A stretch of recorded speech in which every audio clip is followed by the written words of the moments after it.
consider that robotics is a game changer.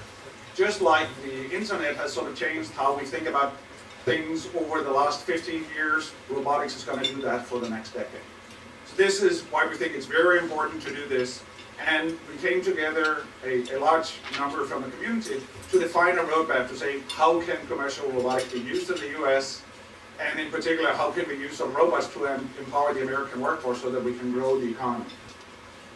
Robotics, as I already said, is an enormously large field. So for that reason, we divided it into 4 different areas where we did in-depth sort of analysis. The first one was in manufacturing and logistics. The second one was in medicine and healthcare. The third one in service applications. All of these 3 are sort of driven forward by what are the market needs. And then we said, well, that's good. But there are also the possibility that there could be blue sky research that would be a game changer. And for that reason, we had a 4th workshop that was more on what are some of the emerging technologies, what's out there that would help us break this forward. Let me briefly go and look at what are some of the main results that's in the roadmap.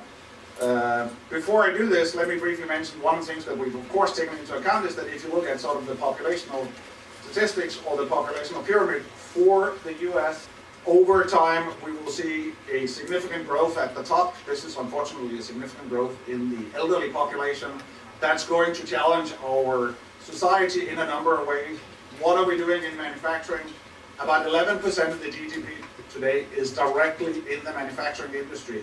There is a significant follow-on industry in terms of materials, in terms of handling, in terms of logistics that feed into this. So in reality, something like 30% of our GDP is actually directly related to manufacturing goods. We need to have robots that are much simpler to use, they have to be much more versatile, and they have to be much more flexible. Another area related to this is in the area of logistics. Whenever you go to the grocery store and buy something, that particular item has been on at least 1 truck, but it's typically been on 8 or 10 trucks from manufacturing until it arrives at your shelf. Only about 15% of the overall process has been automated, so it's very costly, both in terms of manpower and in terms of energy. And the estimate is that you can actually optimize this process something like 20 to 30%, which would imply that your grocery store prices could be reduced by something like 5%.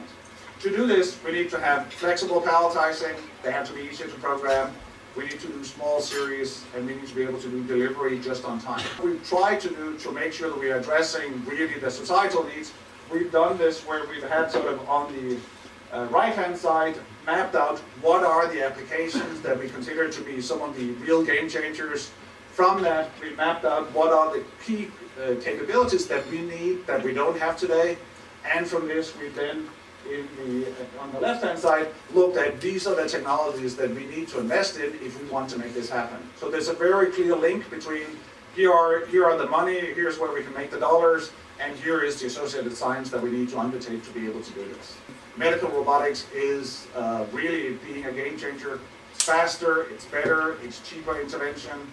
So what we really need is that we need to take these out of the lab, we need to transfer them, so we need to go from the bench to the bedside to really capitalize on these and show this is what we can do. In terms of healthcare robotics, we need to be able to do rehabilitation, we need to be able to help people in their homes as they grow old, they get limited mobility, they need to be rehabilitated.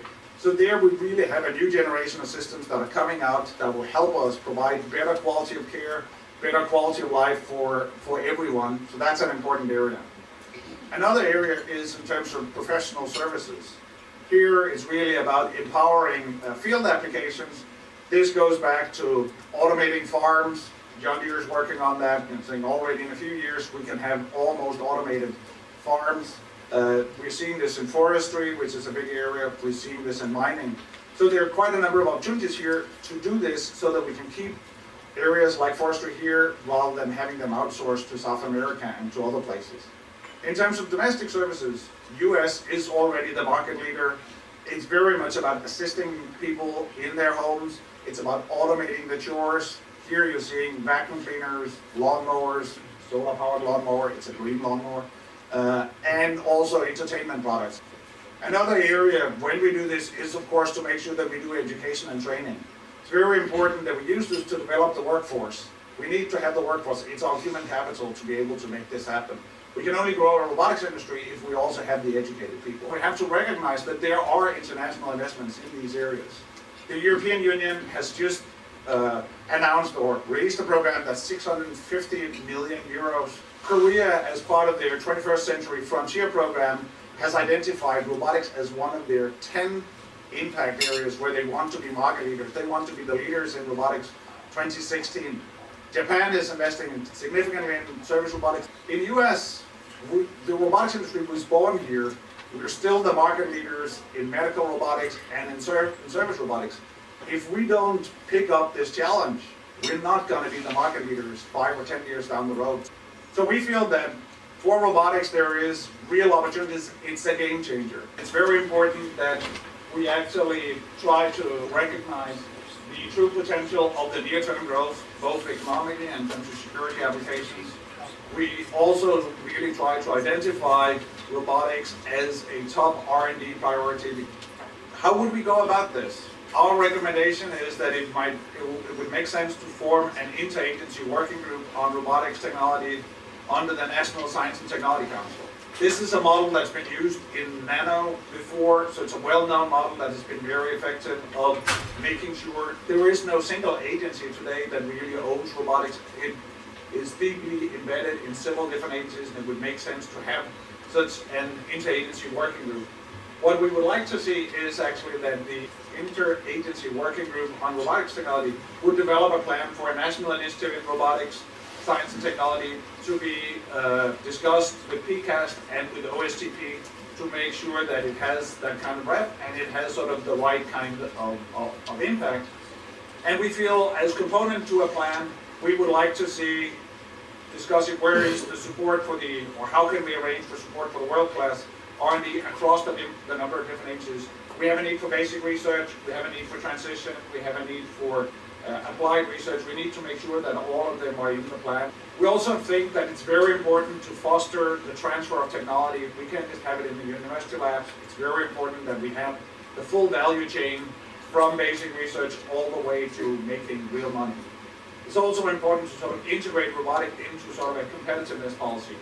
You already heard there are a number of initiatives across the world. If we want to remain competitive, if we want to be the leaders in this field and capitalize on this, we need to make sure that we actually have it as one of our priorities. It's also very important to recognize that there are international efforts, and we need to foster collaboration with these so that we can make sure that we are aware of what's happening and we can capitalize on this. We think that, of course, it's important that we have a number of competitive projects that are being funded across the different domains. Finally, as I've already mentioned, it's also important that we develop the human capital to really make this possible, because if we don't, it's not going to be sustainable in the long term. So we really also need to think about research, transfer, and education. All of them need to be sort of in the strategy. I've invited 3 of my colleagues to comment on why